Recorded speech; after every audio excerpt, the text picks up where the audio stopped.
Well, from Power and Electricity World Africa 2018, I have the privilege of welcoming Thandiwe Sithole from the Zimbabwean Electricity Transmission and Distribution Company.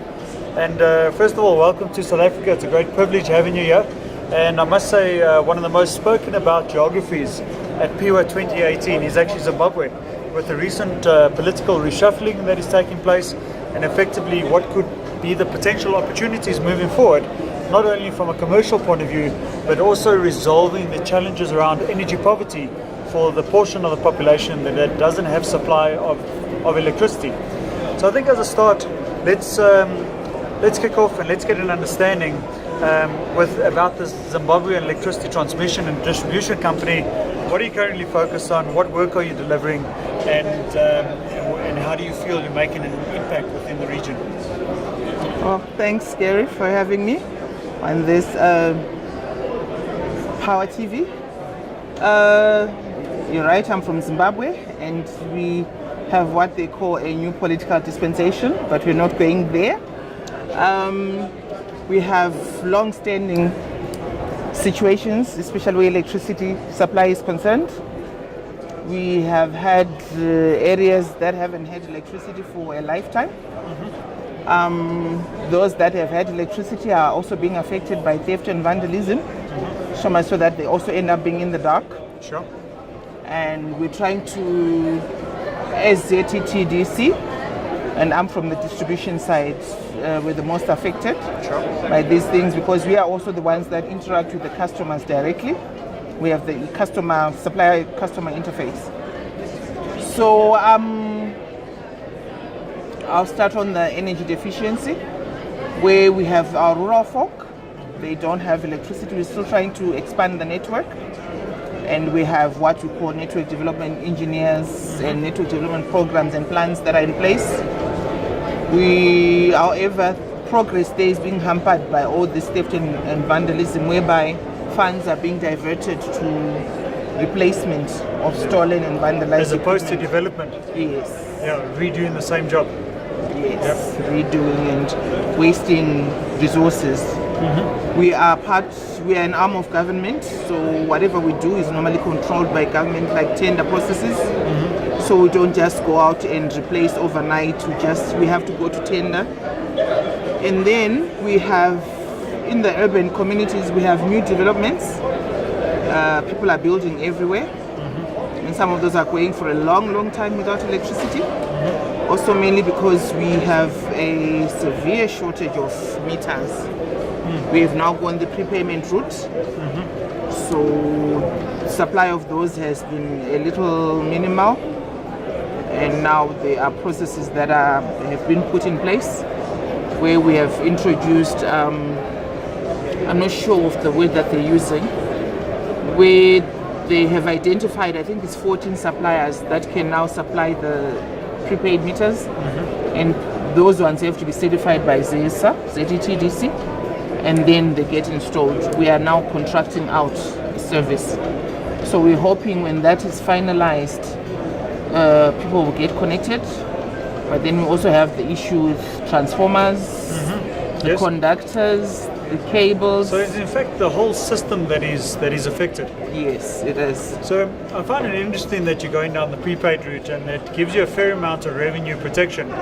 But I guess one of the biggest challenges around prepaid is if you do invest in households that have relatively low income levels, or extremely low income levels, or no income at all, you would install the meter, and they might create a very short-term revenue stream in the first month or 6 weeks, etc.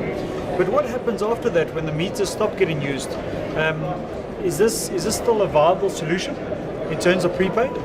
I'm not sure if it is as viable as it should be, because we now have what we call the zero purchase customers, the low consumption customers, and where we have identified the zero purchases one, we actually have exercises where we recover those meters and connect them to those that we think. So you're redistributing meters. Yes. Because we're not getting anything out of those, and then they also get to make a lot of noise, because suddenly they realize, that gadget was useful after all. Of course. And then we also have people that are now going to alternative energies, where they know, like your cell phone, if your airtime is run out, you don't call. What they do, they will look for firewood, gas, and people are installing solar systems in their homes as opposed to being fully on electricity, using the prepaid meters. Now one of the... sorry, Kara. So the revenue inflows are a bit crippled, I think, according to me. But one of the interesting things with the transmission infrastructure down to distribution, it's fine if it's already in place, but you've got significant energy poverty as with many other African geographies, including South Africa, where you haven't got a transmission line running into a rural area. And in those circumstances, you've touched on decentralized energy in terms of solar plants on houses, etc. Do you think you might take an additional step and maybe look at an off-grid solution, but a bit bigger in terms of a microgrid, where it's not connected to the main infrastructure, and it may supply 3,000 people or 13,000 people, as an example? I know there are projects going on, and we've had a lot of IPPs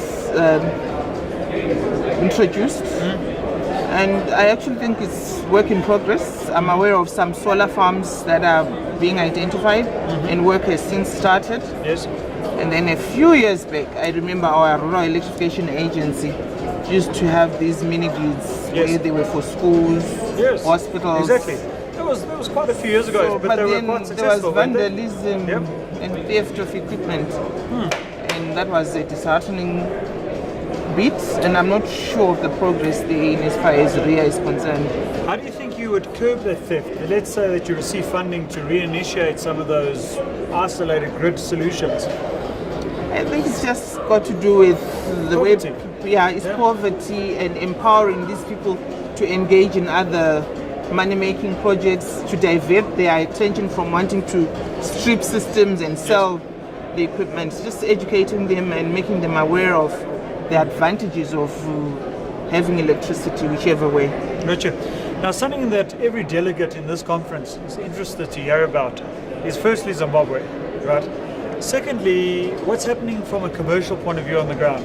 Because up to fairly recently, it was a very difficult trading environment and a very high-risk environment, right?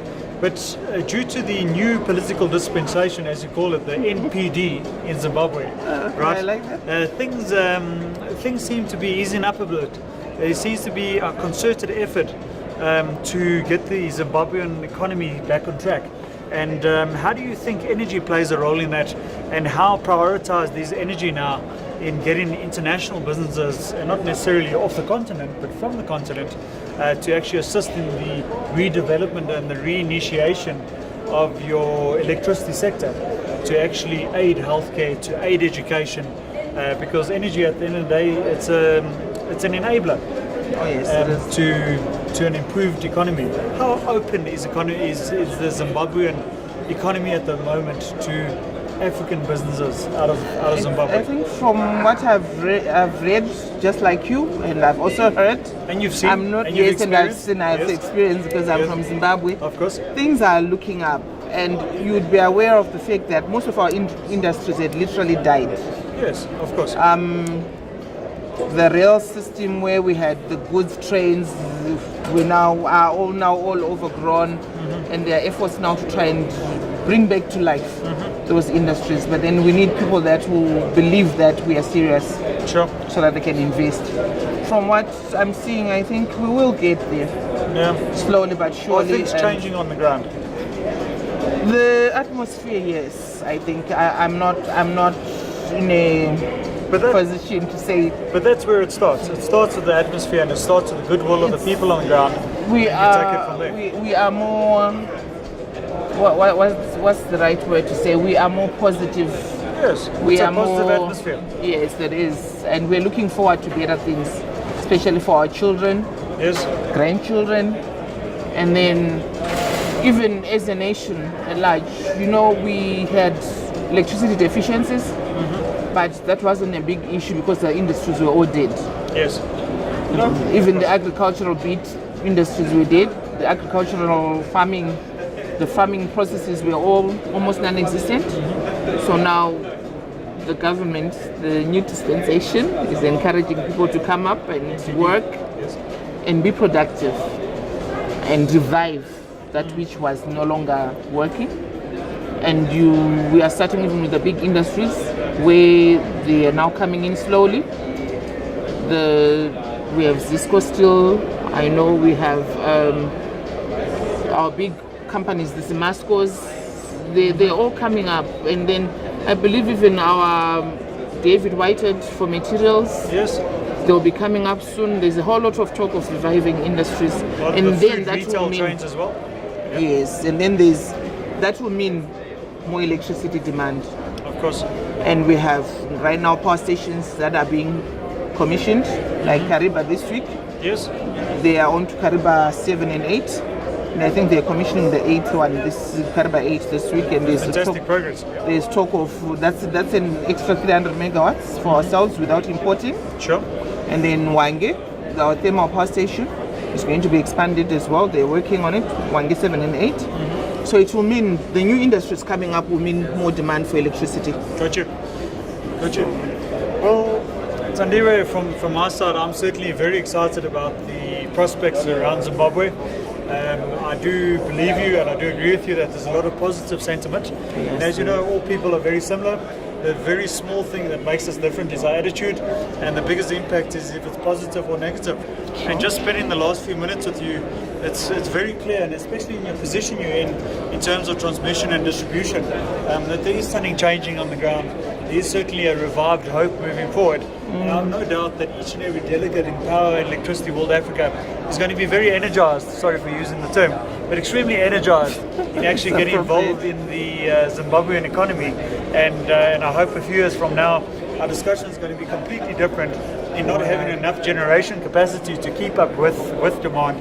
And the likelihood of that happening, I think, is pretty good. You've got a beautiful country, and I think on behalf of Power and Electricity World Africa 2018, we say thank you to Thandiwe Sithole from the Zimbabwean Electricity Transmission and Distribution Company. Thank you very much. Thank you for having me, and all the best